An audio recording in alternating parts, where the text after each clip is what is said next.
Le christianisme aurait été inventé au IVe siècle, alors voyons ce qu'il en est réellement. Le postulat de cette théorie serait de dire que le concile de Nicée, convoqué par l'empereur Constantin en 325, aurait inventé ou imposé le dogme trinitaire, qui aurait été une invention inspirée du paganisme romain ou des écrits de saint Paul. Tout d'abord, il convient de préciser que cette théorie relève de la théorie du complot et va totalement à l'encontre du consensus scripturaire et archéologique. Déjà, la divinité de Jésus et l'union hypostatique est attestée dès le 1er siècle dans les écrits bibliques. Le prologue de Jean, par exemple, est un véritable testament théologique de l'incarnation, où il est dit clairement que la parole est Dieu et qu'elle s'est faite chair. Dans l'Apocalypse, Jésus s'appelle lui-même Dieu et principe de la création, le premier et le dernier.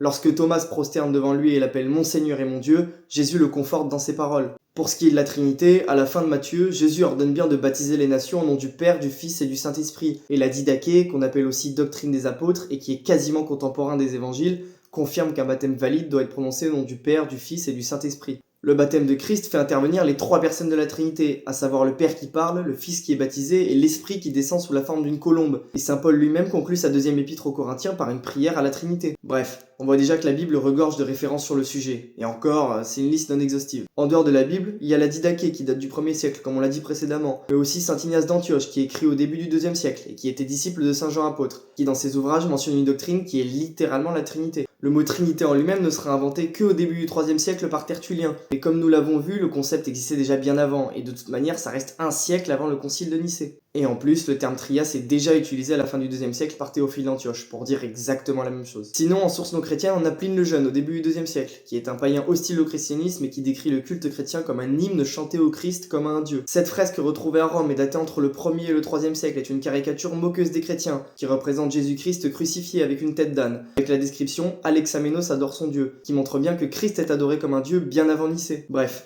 Et pour ceux qui auraient été tentés de dire qu'avant Nicée, saint Paul aurait déformé le christianisme, je ferai une prochaine vidéo pour vous. J'aurais encore pu citer la maison de Pierre, Lucien de Samosate, qui au début du 2e siècle se moque des chrétiens en disant « Ils adorent leur Dieu crucifié », et bien d'autres encore, mais la vidéo aurait été encore plus longue qu'elle ne l'est déjà. Bref, pour conclure rapidement, on a vu que la Bible regorge déjà de références à la divinité de Christ et à la Trinité, et encore, j'ai pas tout cité. On a aussi vu que les premiers pères de l'Église formulaient déjà cette Trinité avant même d'inventer le mot pour l'identifier concrètement, et que même les sources non chrétiennes fournissent un témoignage précieux en ce sens de par leur critique du christianisme. Les reproches faits au concile de Nicée relèvent du fantasme idéologique et de la théorie du complot. En réalité, le concile n'invente pas de dogmes, mais les canonise pour répondre à une polémique choquante de Arius. Au IVe siècle, l'Église est déjà bien établie, les dogmes principaux sont déjà fixés, et la controverse d'Arius sera logiquement écartée. Non pas par idéologie ou par influence de Constantin, mais parce que le consensus de la Bible et de la tradition indique bien la divinité de Jésus et la Trinité. Tu pourras maintenant répondre non à cette question.